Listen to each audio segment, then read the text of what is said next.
So what was Yes. the third boon Nachiketa wanted? Can you This one, third one. What is the nature of the Atman? 3 boons. First boon was my father should not be angry with me when I go back. So Yamara smiled at him. He said, okay, you go back, your dad will love you. Second one was the best fire sacrifice, Yagya. So Yamaraja taught him that fire sacrifice by which he can go to heaven. The conventional religion of those days. All the grown-up people are doing it, let me learn the best one. So he got that. Now the real question was the third boon. Right. What is the nature of this Atma? That is the question. That was the question. Yes. And about this little time that we were talking about Atman yesterday, that we cannot see Atman because we are the Atman and we are the subject. We cannot see the Atman, which is consciousness. How can we see God? Is you 100% conscious? What the saying pure consciousness. So when you say that, there's a good question. You keep talking about seeing God, seeing God. Sri Ramakrishna also saw God. But you say that God is also the same as the Atman. Brahman is Atman. And Atman is pure consciousness.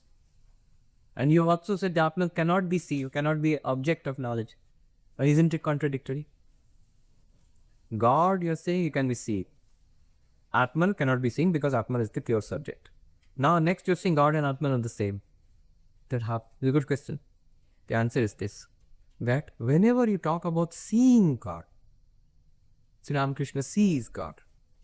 What does he see actually? He sees that same Satchidananda, pure consciousness with a name and form. As Kali, Divine Mother. That's a name and form.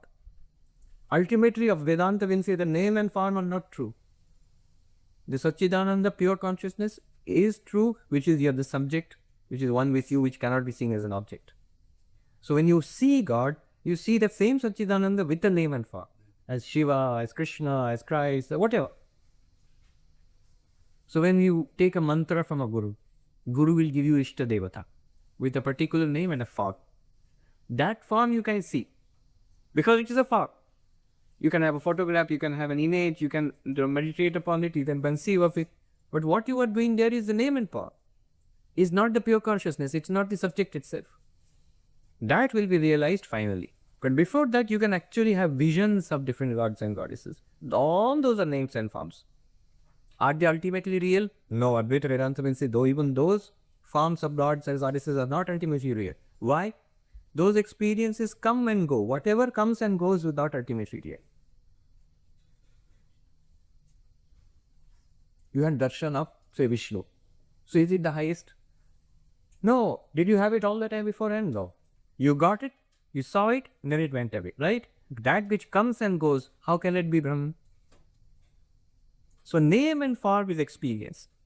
And the experience goes away, and you retain a memory of that. That's a wonderful, holy experience. And we are not denying that. Vedanta does not deny it. You can get experiences of different gods and goddesses. And certainly, are they real or not? They are as real as this world. We consider this world to be real. The names and forms of gods and goddesses are as real as this world. What do you mean by that?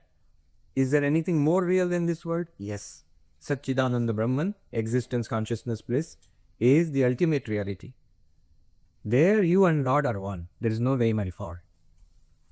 Yes.